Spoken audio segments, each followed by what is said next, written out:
Attention, ce que vous étiez sur le point de voir dans cette vidéo va profondément choquer. Le feu n'a pas commencé avec des armes, mais avec une phrase qui traverse le Sahel comme un éclair contenu. En 24 heures, la diplomatie ouest-africaine s'est contractée autour d'un ultimatum: livrer l'exilé ou accepter les conséquences. Ibrahim Traoré ne cherche pas le théâtre. Il condense des mois d'histoire dans une seule respiration politique. Si la stabilité repose sur le silence, que devient-elle lorsque ce silence se brise? En quelques heures, l'ultimatum adressé à Lomé s'est transformé en un miroir pour toute l'Afrique de l'Ouest. La promesse implicite est double. Si le Togo obéit, la région entre dans une ère nouvelle où la responsabilité dépasse les frontières. S'il refuse, la vieille logique de l'exil comme refuge politique reviendra hanter tout le Sahel.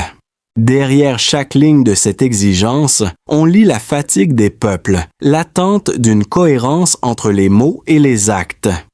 Ibrahim Traoré, en formulant ce défi, ne défend pas une querelle personnelle. Il teste la maturité d'un continent face à ses propres fantômes. Jusqu'où ira cette cohérence avant de se fissurer? Avant que la lettre ne soit remise, tout semblait encore réversible. Les chancelleries parlaient d'apaisement, de consultation, de délais techniques.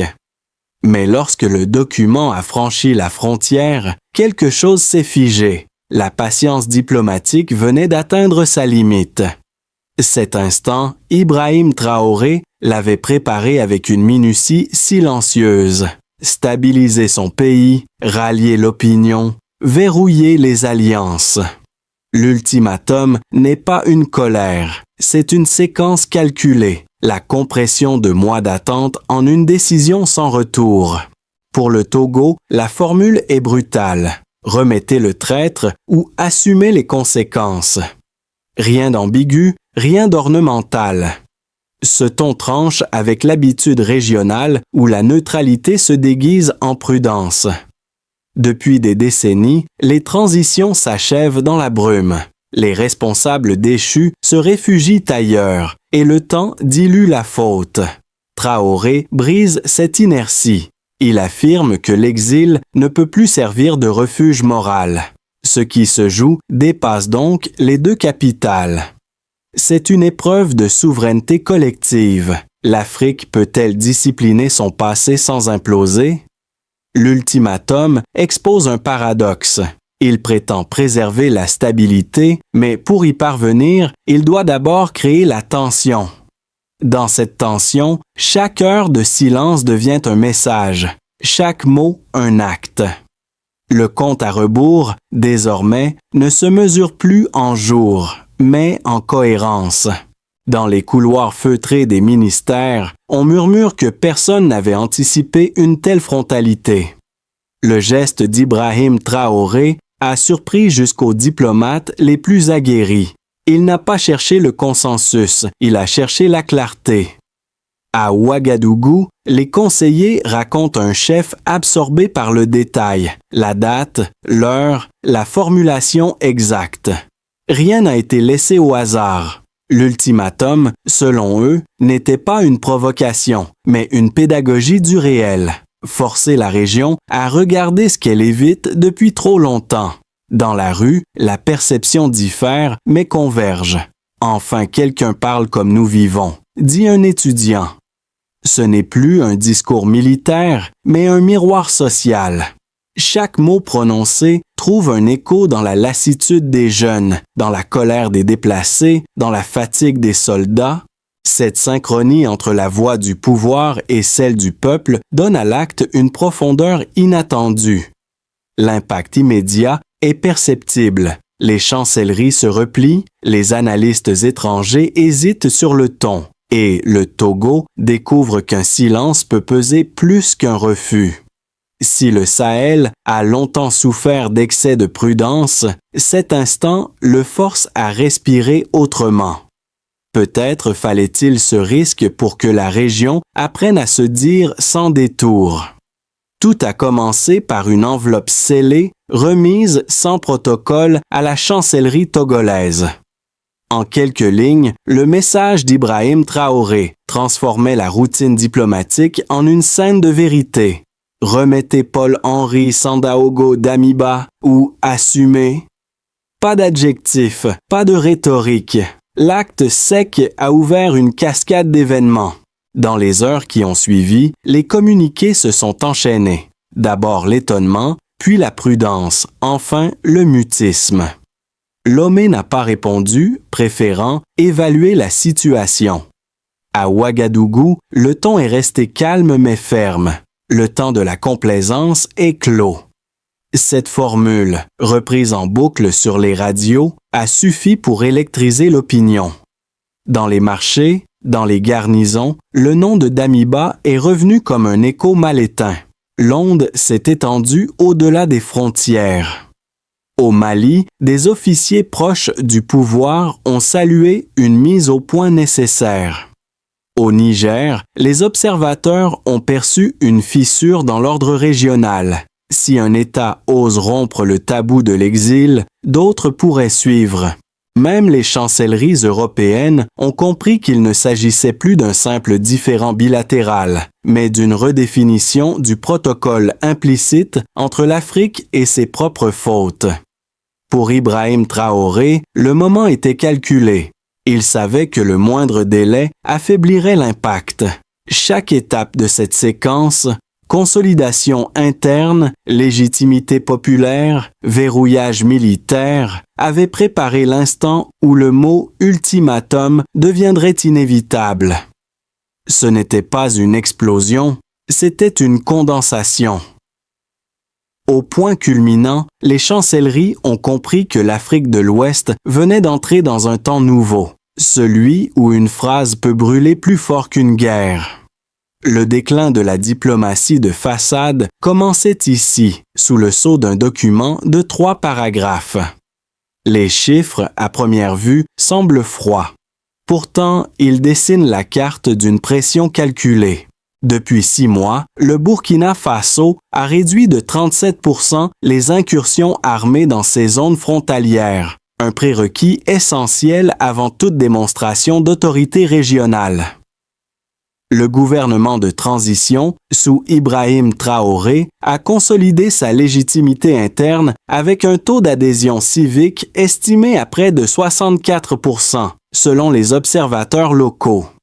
Cette solidité nouvelle a permis à Ouagadougou d'adresser l'ultimatum non comme un cri, mais comme une équation politique. Sur le plan juridique, la lettre invoque 2 fondements, la coopération judiciaire bilatérale de 1996 et la Charte africaine des droits de l'homme, qui reconnaît le devoir d'un État à juger ceux accusés de déstabilisation.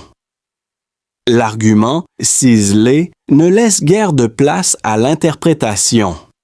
En refusant d'abriter un ancien chef militaire poursuivi pour trahison, le Burkina Faso ne réclame pas vengeance, il exige cohérence.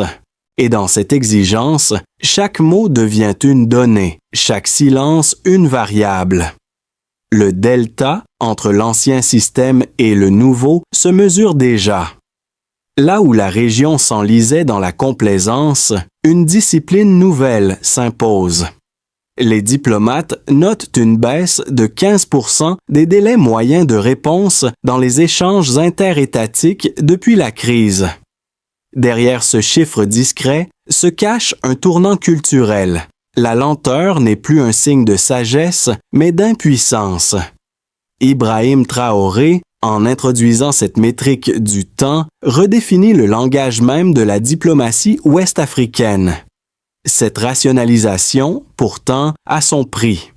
Elle déstabilise les habitudes, irrite certains partenaires extérieurs qui préféraient le flou des procédures aux contraintes des résultats. Mais dans un espace où le retard a longtemps servi d'excuse, la précision devient subversive. Entre le juridique et le politique, entre la patience et l'épuisement, se dessine un nouveau paradigme, celui où l'Afrique ne compte plus les jours qu'elle perd, mais ceux qu'elle décide de reprendre. Les critiques ne se sont pas fait attendre. Certains diplomates, discrets mais sceptiques, affirment que l'ultimatum d'Ibrahim Traoré risque d'ouvrir une boîte de Pandore régionale. Si chaque transition exige la reddition de l'autre, où s'arrête la chaîne? Demandent-ils. Selon eux, cette logique pourrait fragiliser la solidarité déjà précaire entre les États sahéliens, transformant la justice en instrument politique. D'autres rappellent que le droit d'asile reste une valeur universelle et que le transformer en arme reviendrait à saper un pilier du droit international. Mais ces arguments, solides en apparence, se heurtent à une réalité plus brute. Depuis 20 ans, la clémence envers les dirigeants déchus n'a produit ni stabilité ni progrès. Elle a simplement reporté les crises. Les exils thérapeutiques sont devenus une forme d'amnésie institutionnelle, où l'on soigne les symptômes sans toucher à la cause. Les défenseurs de Traoré rétorquent que rompre ce cycle n'est pas un caprice révolutionnaire, mais une mesure d'hygiène politique. Ce n'est pas la fermeté qui crée le désordre, c'est l'impunité qui le nourrit. L'équation, posée dans toute sa crudité, oppose donc deux morales, celle de la prudence et celle de la responsabilité. La première temporise, la seconde tranche. Entre les deux, le Sahel tente de retrouver un centre de gravité. Ce débat, plus qu'un bras de fer diplomatique, est un examen de conscience continentale. À travers cette tension, une idée s'impose. Il n'y aura plus de stabilité durable sans vérité partagée. Le silence de l'homme est dur, et ce silence devient langage. À mesure que les jours passent, l'absence de réponse se transforme en position politique. Chaque heure sans mots renforce la gravité de l'ultimatum. Dans les couloirs de la CEDEAO, on comprend que le temps n'est plus neutre. Ibrahim Traoré ne cherche plus à convaincre. Il attend que l'équilibre s'incline de lui-même. Ce basculement, discret, marque le milieu du jeu. Ce n'est plus une menace, c'est une mécanique. Et dans cette mécanique, un mot retentit comme un verdict. Le choix approche. Les répercussions, désormais, s'étendent bien au-delà du différend initial. Au niveau de l'État, l'ultimatum de Ouagadougou recompose la géométrie régionale. Les alliances se redessinent, les neutralités se fissurent. Le Togo, pris entre loyauté historique et pression morale, découvre la solitude stratégique. Chaque jour d'attente fragilise son image de médiateur. Le Burkina Faso, lui, gagne paradoxalement en crédibilité. En assumant le risque d'isolement, il s'impose comme un pôle de cohérence. Ibrahim Traoré n'a pas conquis cette autorité par la force, mais par la constance. Dans les entreprises, l'effet est plus discret mais mesurable. Les corridors commerciaux vers le port de Lomé connaissent une chute de 11%, selon les observateurs régionaux. Les exportateurs réévaluent leur route, anticipant des tensions prolongées. Ce ralentissement traduit une vérité simple. La politique a, une fois encore, devancé l'économie. Pourtant, certains y voient une opportunité, celle de relocaliser les chaînes logistiques vers des ports sahéliens encore marginaux. Pour les populations, l'écho de cette crise est d'abord émotionnel. Les rues de Ouagadougou vibrent d'une étrange fierté mêlée d'inquiétude. Des affiches improvisées proclament « Pas de paix sans justice ». Les jeunes y lisent la promesse d'un futur plus digne. Les anciens, la crainte d'un retour aux fractures anciennes. Cette tension partagée devient un ciment fragile, un récit commun où la dignité remplace la résignation. Enfin, pour la région entière, la portée est symbolique. Si l'homme cède, la jurisprudence morale s'imposera. Nul ne pourra plus dissimuler l'échec derrière les frontières. Si elle résiste, le message inverse triomphera, que la mémoire reste négociable, que la stabilité vaut mieux que la cohérence. Dans les deux cas, le Sahel aura changé d'orbite. Et c'est ce déplacement silencieux que les chancelleries redoutent le plus, l'instant où la vérité cessera d'être une menace pour devenir une habitude. 3 trajectoires se dessinent, chacune porteuse d'un futur possible pour le Sahel. Dans le scénario de base, le Togo finit par coopérer, livrant l'exilé sous couvert d'une procédure judiciaire ordinaire.